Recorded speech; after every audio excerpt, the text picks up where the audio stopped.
नमस्कार, मैं गौरव श्रीवास्तव अपने सहयोगी विनय सिंह के साथ आज ऐसी शख्सियत के साथ मौजूद हैं जो वर्तमान में उत्तर प्रदेश की राजधानी लखनऊ की पुलिस व्यवस्था को सुचारू करने में लगे हुए हैं। लगातार कमिश्नरेट व्यवस्था के बाद दूसरी जो व्यवस्था है, दूसरे पायदान पर डीके ठाकुर जी कमान संभाल लिए हैं और आज जानने की कोशिश करेंगे कि क्या क्या चुनौतियां आई, क्योंकि कमिश्नरेट व्यवस्था एक तरीके से और ज़्यादा और लखनऊ उत्तर प्रदेश की राजधानी होने के नाते एक और बड़ा हो जाता है, तो उसके बारे में जानने की कोशिश करेंगे। सर, स्वागत है आपका नया लुक में। धन्यवाद। सर, यहाँ पे कमिश्नरेट व्यवस्था आई और उसके जब से आपने ज्वाइन किया है एज अ कमिश्नर, तो क्या क्या चुनौतियाँ यहाँ पर आपको आई हैं, क्या सामना करना पड़ा है अभी तक आपको? चुनौतियों वाली बात मैं दो प्रकार से बताऊंगा। एक जो चुनौतियों के बारे में मेरा आकलन है लखनऊ में जो होता है, क्योंकि मैं यहाँ पर पोस्ट रह चुका हूँ 17 महीने में। जी। लखनऊ प्रदेश की राजधानी होने के कारण, और यह प्रदेश इतना बड़ा है जो आप जानते हैं कि विश्व में देश में 7वें स्थान पर है जी। यहाँ तमाम तरह की एक्टिविटी होती है। राजधानी है तो पूरे प्रदेश के जितने लोग हैं सबका कुछ न कुछ आपका होता है जी। सारी राजनीतिक एक्टिविटी होती रहती है। आप देखेंगे हमारा जो सेंट्रल वाला एरिया, हजरतगंज वाला एरिया, हमेशा कुछ न कुछ एक्टिविटी चलती रहती है जी। अभी हाल में देखा होगा 2-3 दिन हम लोग भारत बंद में परेशान रहे जी। सारा फोर्स उलझी रही जी। ये तो हमारी पॉलिटिकल लाइन पर एंगल है जी। फिर आप देखेंगे हमारा लखनऊ पश्चिम एरिया है जी। शिया सुन्नी बहुल है, शिया सुन्नी कुछ न कुछ विवाद चलता रहता है। साल में मुहर्रम वगैरह के और तमाम उनके त्यौहार ऐसे आते हैं जिसमें हमारा सारा ध्यान कंसंट्रेट वहीं हो जाता है, सारी पुलिस फोर्स वहीं लग जाती है जी। तीसरी चुनौती हमारी आती है इधर जो हमारा डेवलपिंग लखनऊ है जी, न्यू कमिंग लखनऊ है जो नया बन रहा है, जिसको आप ईस्ट कहते हैं, जिसमें आप गोमती नगर है, गोमती नगर विस्तार है, सुशांत गोल्फ सिटी है या मोहनलालगंज तरफ भी है जी। यहाँ बहुत सारे ऐसे मामले आ रहे हैं, ज़मीन के विवाद के बहुत सारे मामले आ रहे हैं। ज़मीन के खरीद फरोख्त के, उसने बेच दिया, उसने खरीद लिया, गलत किया, ये किया। फिर डेवलपर्स के मामले आते हैं। जो हमारा नॉर्थ लखनऊ है जो गुडम्बा मरियम, वो ऐसा है घना बसा हुआ एरिया है, कुछ अन्य जनपदों की सीमा पर है, वहाँ पर कुछ न कुछ चोरी नकबजनी इस तरह घटनाएं होती रहती हैं। लखनऊ तमाम तरह की चुनौतियों से भरा हुआ है जी। और जो 2 नई चुनौतियाँ सामने आई हैं जो मैं विजुलाइज करता हूँ, ये आपके सोशल मीडिया के माध्यम से है जी। सोशल मीडिया के माध्यम से जनता अपनी समस्याएं हमारे सामने रखती है, हम उनका समाधान भी करते हैं, लेकिन सोशल मीडिया पर कभी अफवाहें चलने लगती हैं जी। अफवाहों से लोग परेशान होते हैं, बिल्कुल। कभी दंगे हो जाते हैं, कभी झगड़े हो जाते हैं। तो सोशल मीडिया पर मॉनिटरिंग करना, नज़र रखना, तत्काल कार्रवाई करना, ये हमारे लिए चुनौती है। सर, सोशल मीडिया से कैसे, जैसे जो बताया आपने कि अफवाहें फैल जाती हैं और उसमें कई तरह के दंगे भी होते हैं और होते रहे भी हैं, तो उनको रोकने के लिए क्या पुलिस का जो है कदम आगे बढ़ा है? क्या रोकने के लिए दो कदम हमारा है। एक हमारा सोशल मीडिया मॉनिटरिंग सेल है जी। सोशल मीडिया में जो एक्टिविटी रहती है उसको वॉच करते रहते हैं जी। दूसरी मुझे एक बात खुशी है कि मैं कहना चाहूँगा, जो पिछले 22-23 दिनों में देखा जी, यदि सोशल मीडिया में कोई एक्टिविटी आ रही, कोई बात आ रही है, कोई घटना संबंधित, कोई दुर्घटना संबंधित, कोई अपराध संबंधित, तो तत्काल हमें किसी न किसी माध्यम से खुद प्राप्त हो जाता है जी। और तत्काल यदि हम उसका संज्ञान लेकर उस पर कार्रवाई कर देते हैं तो समस्या खुद ब खुद सुलझ जाती है जी। तो ये सोशल मीडिया हमारे लिए खुद पॉजिटिव भी है, हमारे लिए बूंद भी है, हमारे लिए योगदान भी है, वरदान भी है। लेकिन सोशल मीडिया के बारे में मैं कहना चाहूँगा आपके चैनल के माध्यम से लखनऊ कमिश्नरेट के निवासियों को जी, कि सोशल मीडिया एक ऐसी चीज़ आई, आप देखें व्हाट्सएप हो, फेसबुक हो वगैरह, कि नए लड़के लड़कियाँ जो सामने आ रही हैं, हम अनजान लोगों से जुड़ते जा रहे हैं, अनजान लोगों से संदेश का आदान प्रदान करते हैं, चैट करते हैं, बाद में फ़ोन कॉल भी करते हैं, जिनसे हम बात कर रहे होते हैं, चैट कर रहे होते हैं, उनके बारे में हम जानते नहीं हैं जी। बिल्कुल, वो क्रिमिनल है, फ्रॉड है, क्या है, नहीं है। उस क्राइम के कारण, फ्रॉड के कारण बहुत सारे अपराध हो जा रहे हैं। तो मेरा सुझाव आप सबके लिए ये है, उनके लिए यही है कि आप किससे दोस्ती बना रहे हैं, किससे चैट कर रहे हैं, किसको अपनी सारी सूचनाएं शेयर कर रहे हैं। कई बार होता है कि हम अपनी बहुत सारी पिक्स, वीडियोज़ जो इंडिसेंट जो भी शेयर कर देते हैं, उसके कारण तमाम अपराध हो रहे हैं। उनको शेयर करने से बचें। साइबर क्राइम का एक और आयाम है इसके अलावा, जो हमें बैंक फ्रॉड्स वगैरह हो रहे हैं। आपके बैंक के ATM को क्लोन करके पैसा निकाल लिया जाता है, आपको बैंक से फ्रॉड, बैंक का नाम सामने रख करके फोर्स्ड कॉल आता है कि हम बैंक से बोल रहे हैं, आपके ATM को वेरीफाई करना है। साइबर हैकिंग जी, हैकिंग नहीं, साइबर फ्रॉड कहेंगे। हैकिंग कुछ एक एक्स्ट्रा हो गया। हैकिंग तो तब हुआ कि जो कोई कहीं दूर से बैठे आपके फ़ोन के सिस्टम को हैक कर ले जी, आपके कंप्यूटर सिस्टम को हैक कर ले, लैपटॉप सिस्टम हैक कर ले, वो तो हैकिंग उस हाई लेवल की। नहीं सर, इस समय काफ़ी चलन में भी आया है कि एक लिंक आई और आपने उसको टच किया और आपके अकाउंट से पैसे गायब हो गए। पैसे गायब नहीं हो रहे, लिंक में करने से क्या हो रहा है, लिंक आपके पास आएगा, लिंक को आपने क्लिक कर दिया, ओपन कर दिया, तो उससे ये हो रहा है कि आपके फ़ोन में मोबाइल में जो डाटा है वो डाटा ट्रांसफ़र हो जाता है जी। तो कई बार होता है ऐसे डाटा ट्रांसफ़र हो जाते हैं जैसे हमारा ATM का पासवर्ड हो जी, हमारा तमाम ईमेल आईडी तमाम चीज़ें हो जाती हैं। ये आपने सही कहा, ये सबके लिए सुझाव है जो हम लोग साइबर क्राइम पर सुझाव देते भी रहते हैं, साइबर अलर्ट करते रहते हैं कि आपके पास कोई अननोन सोर्स से कोई लिंक आ रहा है तो उसको क्लिक ना करें, उसको ओपन ना करें। लेकिन ये जो सिंपल है, कई बार होता है कि आपके फ़ोन पर सिंपल कॉल आता है, नॉर्मल कॉल आता है जी जी जी, और कॉल कहता है कि हम बैंक से बोल रहे हैं जी, आपका बैंक अकाउंट है, आपके बैंक में अकाउंट है, आपका ATM को हमें वेरीफाई करना है जी, आपको आपके ATM को रिन्यू करना है तो आपको अभी पिन जाएगा, पिन हमें भेज दीजिएगा। वो पिन आपने भेजा, पैसा कट जाता है। और मैंने देखा है कई पढ़े लिखे समझदार लोग भी इसके शिकार हो जाते हैं जी। कई बार क्या होता है कि आप किसी मीटिंग में बैठे हैं, कोई फंक्शन में बैठे हैं, आपका अचानक फ़ोन आता है, आपकी अलर्टनेस हट जाती है और आप शेयर कर लेते हैं जी। उसमें भी हमारे पास सुविधा है कि आप 24 आवर्स के विदिन 24 जैसे आपके अकाउंट से कोई पैसा निकला जी, किसी ने फ्रॉड करके, साइबर फ्रॉड करके, ATM फ्रॉड करके, किस तरह फ्रॉड करके आपके अकाउंट से पैसा विड्रॉ कर लिया है, यदि आप विदिन 24 आवर्स हमें सूचित कर दें, हम उसको पैसे को वापस ले आएंगे, ब्लॉक करा देंगे, फ्रीज करा देंगे, जिससे कि भविष्य में आपको मिल जाए। जी। ये तमाम तरह की चुनौतियाँ हमारे सामने आ रही हैं। सर, सबसे पहले तो आपकी तारीफ करेंगे कि कमिश्नर बने आपको कुछ ही दिन हुए और उसके बाद भी जिस तरीके से किसानों ने भारत बंद का आंदोलन बुलाया था और लखनऊ जैसे बड़े शहर में आपने बिल्कुल मालूम ही नहीं चलने दिया इस चीज़ को कि भारत बंद जैसा कुछ है अभी, तो इसके लिए तो आप काबिल तारीफ हैं। लेकिन सर, इसके साथ ही साथ एक जो छोटी सी चीज़ है, चूँकि आप यहाँ के SSP भी रह चुके हैं और अब आप कमिश्नरेट संभाल रहे हैं, तो एक छोटी चीज़ है कि सर जैसे कि थानों में और चौकियों में अभी भी जो है बहुत सारी ऐसी सुनवाइयाँ हैं कि लोगों का निलंबन में या तो पड़ी हुई हैं और या तो फिर जो छोटे लोग हैं जो हैं वो न्याय पा नहीं पा रहे हैं और वो चीज़ें आप तक पहुँचती भी नहीं हैं। इसको दुरुस्त करने के लिए आप क्या करेंगे? 2 बातें बताऊंगा। जहाँ तक भारत बंद में हम लोगों ने सफलतापूर्वक संपादन किया उसके लिए मैं खुद ही तारीफ का पात्र नहीं हूँ, हमारी पूरी पुलिस फोर्स उसके लिए बधाई का पात्र है, नंबर 1। अकेले पुलिस फोर्स नहीं, मैं बताना चाहूँगा कि यहाँ की पूरी जनता ने और मीडिया ने भी साथ दिया। आप जानकर आश्चर्यचकित होंगे कि मैं उस दिन यहीं बैठा हुआ था, इसी ऑफिस में यहीं से बैठ कंट्रोल कर रहा था और हमारे मीडिया के बंधु हमें व्हाट्सएप मैसेज देके बता रहे थे कि सर यहाँ वो आ सकता है, सर यहाँ ये हो सकता है, आप यहाँ पुलिस फोर्स भेज दें, यहाँ देख लें। And I was really amazed. जी, लेकिन ऐसा इसलिए ना क्योंकि आप अवेयर थे सर और आप जो है मॉनिटरिंग हाँ, लेकिन जो मीडिया बंधुओं ने जो हमें ऐसा थी, उन्हें पता था एग्जैक्टली लेकिन मीडिया बंधुओं ने सहयोग दिया, उस सहयोग के लिए मैं उनका आभार व्यक्त करता हूँ। लेकिन वो आपकी वजह से। अब रही बात की जो समस्याएं, आपकी बात से मैं सहमत हूँ। मैं पहले समस्या कांड बताना चाहूँगा, जो समाधान का मैं बताऊँगा वो क्या गया है कि हमारी पुलिस की थिंकिंग में जो चेंज होना चाहिए, जिस तरह चेंज होना चाहिए वो अब तक नहीं हो पाया है। मैं अपने अधिकारियों को यही बताता हूँ, आप पुलिस कमिश्नरेट बैठे हुए हैं, आपको प्रोएक्टिव होना पड़ेगा। जी, आप ये इंतजार नहीं कर सकते कि कोई आए और आपको सूचना दे, कोई समस्या बताए तभी आप एक्शन करेंगे। आपको सूचना किसी माध्यम से प्राप्त हो जा रही है। जी, मैंने तो ये सिस्टम किया है कि यदि मेरे पास सोशल मीडिया कोई ट्वीट भी आ जाता है, कल ही एक ट्वीट आया, परसों एक ट्वीट आया, कोई ट्वीट आ जाता है, मुझे पता चल जाता है ट्वीट में कह रहा है हमारे पास ये घटना हुई है, पुलिस कोई कार्रवाई नहीं करी, हमारे पास ये घटना हुई इतनी में, उसी समय मैं अपने संबंधित थाने के इसी बताता हूँ ये घटना आई है, मैं भेज देता हूँ जी।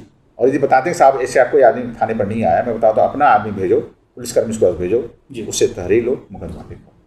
एक तो हमें प्रोएक्टिव बनना पड़ेगा और मुझे उम्मीद है जो शुरुआत मैंने की है उससे हमारे जो सबऑर्डिनेट्स है वो भी सबक लेंगे और आगे बढ़ेंगे।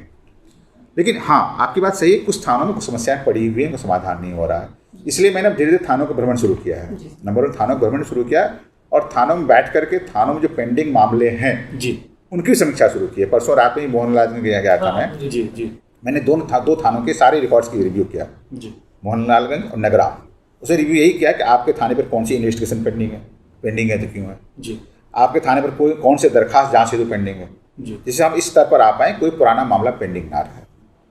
मुझे उम्मीद है, मैं 100% तो नहीं कहूँगा, लेकिन मुझे उम्मीद है कि बहुत आपको सुधार दिखेगा कि जनता ये नहीं कहेगी कि हम थाने पर गए, हमारी समस्या का समाधान नहीं हुआ।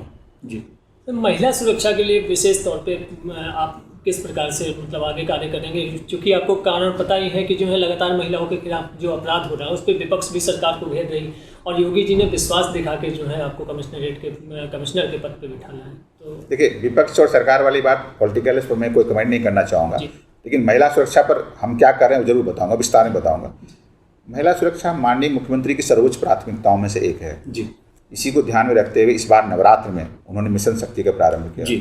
हम लोग कहते हैं या देवी सर्वभूतेषु शक्ति रूपेण संस्थिता, नमस्तस्यै नमस्तस्यै नमस्तस्यै नमो नमः। और हम ही लोग कहते हैं कि यत्र नार्यस्त पूज्यन्ते रमन्ते तत्र देवता। ज़रूरत है कि हम सब जी, लखनऊ वासी भी, पुलिस वाले भी, सब इस बात को केवल कहें नहीं, अपने अंदर समाहित करें और उसके अनुसार आचरण करें जी। ये तो एक अलग बात हुई। जो महिला सुरक्षा के लेकर जो हमारी कार्रवाइयाँ चल रही है लखनऊ कमिश्नरेट में, उसको मैं 3 तरीके से बताना चाहूँगा। नंबर 1, महिला हेल्प डेस्क की सब थानों में स्थापना हो गई है जी। उसके पीछे माननीय मुख्यमंत्री की मंशा ये थी कि कोई महिला जब थाने पहुंचती है, अपनी शिकायत समस्या बताना चाहती है, यदि कोई पुरुष कर्मी सामने आता है जी, तो उसको हिचकिचाहट होती है जी। लेकिन यदि कोई महिला पुलिसकर्मी सुन रही है तो उसको निसंकोच बेझिझक अपनी सारी बात बता पाती है। इसके मद्देनजर इन्होंने सारे थानों में महिला हेल्प डेस्क लगाया। महिला हेल्प डेस्क पर महिला पुलिसकर्मी बैठी रहती है जी, उनकी सारी समस्याओं सुनती है, उनको अलग से रजिस्टर पर अंकित करती है। उसका क्या समाधान हो रहा है उसको सीनियर ऑफिसर जाके देखते हैं। मैं भी जब थाने में जाता हूँ सबसे पहले वही देखता हूँ महिला हेल्प डेस्क पर जो रजिस्टर है उस पर क्या समस्या आई, उसका क्या समाधान हुआ। ये तो एक समाधान है। दूसरा, जो हमारी सिस्टम ऑलरेडी एग्जिस्ट सिस्टम है वो है 112 और 1090, आप जानते होंगे। जी जी। यदि आप थाने नहीं जाना चाहते हैं जी, थाने नहीं जाना चाहते हैं, केवल आपको तत्काल पुलिस की सहायता की जरूरत है, आपके साथ कोई मारपीट हो रही है, छेड़खानी हो रही है, आपको तत्काल जरूरत है, आप सीधे 112 कॉल करें या 100 कॉल करें जी। जो हमारे आसपास की PRV है तुरंत पहुँचेगी, तुरंत समस्या का समाधान करेगी।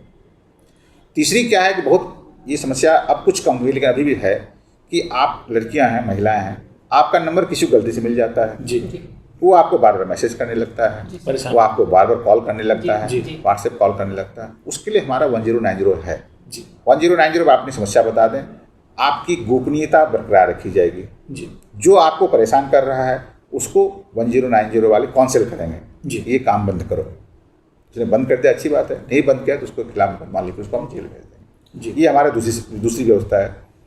तीसरी व्यवस्था, लखनऊ को सेफ सिटी प्रोजेक्ट में टेकअप किया गया है, आप लोग को जानकारी होगी। जी जी।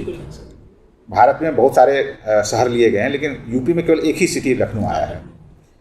सेफ सिटी के तहत बहुत सारे कार्यवाही चल रही हैं लेकिन जो मैं बताना चाहूँगा सर उसमें 3 चीज़ हैं। एक है पिंक बूथ जी, एक है पिंक पेट्रोल, एक है पिंक स्कूटी। जी पूरे शहर में 100 पिंक बूथ बनने हैं जी। काफ़ी बन भी चुके हैं। काफ़ी बन चुके हैं जी। जो पिंक बूथ बन चुके हैं उसमें हम लोगों ने 2 महिला पुलिसकर्मी बिठाए हैं, अभी उनके SOP भी जारी किए हैं। जी जो पिंक पेट्रोल हैं जो 4 पहिया वाहन हमें 10 मिले हैं जो पूरे शहर में घूम रहे हैं। हाँ, देख रहे हैं। उसके अलावा पिंक स्कूटी 100 मिली हैं। जी जी, तो ये 3 व्यवस्थाएं, ये 3 व्यवस्था केवल इसलिए कहें कि सब जगह आपको महिला पुलिसकर्मी विजिबल मिले। जी। जहाँ भी भीड़ भाड़ वाला जगह है, जहाँ महिलाएं जा रही हैं, मॉल है, बाजार है, सिनेमा घर है, जी। वहाँ कहीं महिला पुलिसकर्मी आपको दिखती रहेगी। उनकी केवल यही ड्यूटी है जी। कि आपको सुरक्षा करना, उनको कोई और ड्यूटी नहीं दी गई है। जी। आप यदि उस रास्ते से गुजर रहे हैं, आप महिला हैं, आप कहीं अपने को अनसेफ फील कर रहे हैं, इनसिक्योर फील कर रहे हैं, आपको लग रहा है कि आपका पीछा कर रहा है, कोई कमेंट कर रहा है, कोई बदमाशी कर रहा है, तो तुरंत आप उसके पास पहुँचें जी। वो आपको सुरक्षा करेगी। और मैं समझता हूँ ये 3 कार्रवाइयाँ की जा रही हैं माननीय मुख्यमंत्री के निर्देश पर, इसको यदि हम लोग सही तरीके से कर लिया जी। तो हम लोग लखनऊ कमिश्नरेट के महिलाओं को जी। एक सुरक्षित भयमुक्त माहौल वातावरण दे पाएंगे। सर क्षमा चाहूँगा, जो है आपकी सभी बातों से सहमत हूँ, लेकिन जो 1090 की आप बात कर रहे थे, आपके आने से पहले जो हम लोग के पास शिकायतें आई हैं कि 1090 अब उस तरीके से वर्क नहीं कर रहा है। जैसे लेडीज अगर शिकायत भी करती हैं किसी के साथ, जैसा आपने बताया कि कोई कहीं से नंबर पा जाता है, इस तरीके की अगर शिकायत करती है तो उनको बहुत दौड़ भाग करनी पड़ती है, उसके बाद भी जो है रिजॉल्व नहीं मिलता है। आपके आने के पहले तक की ऐसी काफ़ी घटनाएं हैं। मैं केवल एक ही बात कहना चाहूँगा, 1090 मेरे कंट्रोल में नहीं है। जी जी। 1090 के बारे में जो जानकारी मैं आपको बता रहा हूँ, 1090 में हमारी ADG मैम बैठती हैं, नीलावत मैम बैठती हैं, और मैं आश्वस्त हूँ कि यदि आप उनके संज्ञान में ये बात लाएंगे तो जो समस्या उनका तत्काल समाधान करेंगे। काफ़ी एफिशिएंट और एक्सपर्ट अफसर हैं, मेरी भी बात होती रहती है और मेरी भी जब मुलाकात होगी तो मैं उनके संज्ञान में बात लाऊंगा। एक अंतिम सवाल सर और है आपसे कि पहले आप लखनऊ के SSP भी रहे हैं और अब आप कमिश्नर हैं, तो उस समय में और अब में क्या अंतर पा रहे हैं? मैं 2 अंतर पा रहा हूँ। देखिए, हमारे चैलेंजेस बढ़ गए हैं, चुनौतियाँ बढ़ गई हैं। जी। मैं जब SSP था जी तो मेरे पास क्या फोर्स थी, ऑफिसर्स के नाम मैं बताता हूँ। मेरे पास 8 एडिशनल SSP हुआ करते थे। जी। उसमें 4 तो साइड में होते थे, 4 के एरिया के होते थे, 4 एरिया में बांटा हुआ था, रूरल, ईस्ट, वेस्ट और ट्रांसफॉर्म थी। जी। तो उसमें दिक्कत ये होती थी कि कहीं समस्या हो तो बार मुझे भाग के जाना पड़ता था। जी सर। ये जो SSP का पोस्ट या कमिश्नर पोस्ट है उसमें 2-3 आप अपेक्षाएं रखते हैं, कोई पॉलिसी भी बनाए, उसको इम्प्लीमेंट भी करे और एग्जीक्यूट भी करे। जी। तो वो 2-3 काम एक साथ करना संभव नहीं हो पाता था। जी। आज जब कमिश्नरेट बन गया है तो सबसे पहली व्यवस्था, सबसे पहली सुविधा हमारे पास ये हुई, हमारे पास अफसर ज़्यादा हो गए हैं। हमारे 5 डिस्ट्रिक्ट हैं, एक तरह से जोन है, 5 डीसीपी हैं, उनके नीचे 5 एडिशनल डीसीपी एक्स्ट्रा में मिल गए। तो वो जो समस्या है, मैं यहाँ बैठ के उनको मॉनिटर कर सकता हूँ, मैं उनको गाइड कर सकता हूँ, उनसे काम करवा सकता हूँ। ये कमिश्नरेट की सबसे बड़ी सुविधा ये हुई है। दूसरी सुविधा ये हुई है कि हमें मजिस्ट्रियल पावर्स मिले हैं, जो आप CRPC के 107-16 है, या आप 133 है, 145 है, या गुंडा एक्ट है, गैंगस्टर एक्ट है, इनकी पावर्स मिले हैं। तो पहले क्या होता था कि हमारे पास कोई समस्या आती थी, हमसे कोई पूछा जाता था तो हम कहते अरे साहब हमने रिपोर्ट भेज दी DM साहब को, ADM साहब को, SDM को, उन्होंने कार्रवाई नहीं की इसलिए मामला हो गया जी। वो कहते थे नहीं हमारे पास आया, विलम्ब से आया, वो नहीं आया। तो इस तरह से ब्लेम शिफ्टिंग होता रहता, रिस्पॉन्सिबिलिटी शिफ्ट होता रहता था। अब हम अपनी किसी गलती के लिए किसी और को ब्लेम नहीं कर सकते, और हमारे पास पावर्स हैं, उस पावर्स को यूज करके उस समस्या का समाधान कर सकते हैं। यदि हमें पता है कहीं विवाद है, विवाद की संभावना है, तो हम 107-16 CRPC कार्रवाई करके उसको बाउंड डाउन कर सकते हैं, जल्दी कर सकते हैं। हमें रियली पता है कोई गुंडा है, गुंडा की कार्रवाई कर उसको जेलाबंद कर सकते हैं। ये दूसरी व्यवस्था मैंने सुविधा मिली हमें कमिश्नरेट सिस्टम में। तीसरी, हमें ज़्यादा फोर्स मिला है, ज़्यादा फंड मिला। आप देखें, आपने खुद देखा, मैंने कहा पिंक बूथ इतने हो गए, इतने पिंक पेट्रोल हो गए, इतने पिंक स्कूटी हो गई, तो ये सब कभी नहीं था। इतने PRV वाहन आ गए। मैं जब पिछले बार SSP था, ये सब कुछ कहा नहीं था जी, बिल्कुल। तो काफ़ी सुविधाएं, काफ़ी समस्या। मैं समझता हूँ जो संसाधन दिए गए हैं, जो सुविधाएं दी गई हैं, उनका यदि सही तरीके से यूज किया जाए तो जनता को हम बहुत लाभ दे सकते हैं, जनता को बहुत राहत दे सकते हैं जी, बिल्कुल। और मेरा प्रयास भी यही रहेगा कि जनता को अधिक राहत दें जी, बिल्कुल। एक आखिरी संदेश सर दर्शकों को कि क्या सुझाव देना चाहेंगे, किस तरीके से अपनी जीवन शैली को सुचार किया जा सकता है? अब जीवन शैली तो मैं नहीं कहूँगा, लेकिन मैं दर्शकों को इसके लिए कहूँगा क्राइम कंट्रोल, क्योंकि आपको जाना जाता है कि आप जहाँ पर रहे हैं क्राइम कंट्रोल लगभग 0 के बराबर आता है। मैं कोशिश करता हूँ उसी का। मैं ये कहना चाहूँगा कि देखिए, आप पुलिस पर विश्वास रखें जी, हम पर विश्वास रखें, हमसे अपनी बातें शेयर करें, अपनी समस्याएं, अपने सुझाव, अपराध कोई आपके साथ घटित हो रहा हो, आपके आसपास कोई अपराध हो रहा हो जी, हमसे शेयर करें, हम जरूर कार्रवाई करेंगे। हम आप में पुलिस के प्रति जो विश्वास है उसको कायम करेंगे। यही मेरा उद्देश्य। बहुत बहुत धन्यवाद सर बातचीत करने के लिए। तो ये थे DK ठाकुर, जो कि लखनऊ के पुलिस कमिश्नर है, और आपने देखा कि किस तरीके से बेबाकी से इन्होंने अपनी सारी बातचीत, सारी राय दर्शकों के लिए रखी। तो आगे भी हम आपको रूबरू कराते रहेंगे विशेष शख्सियतों से। तब तक नया लुक में बने रहिए और देखते रहिए नया लुक। धन्यवाद।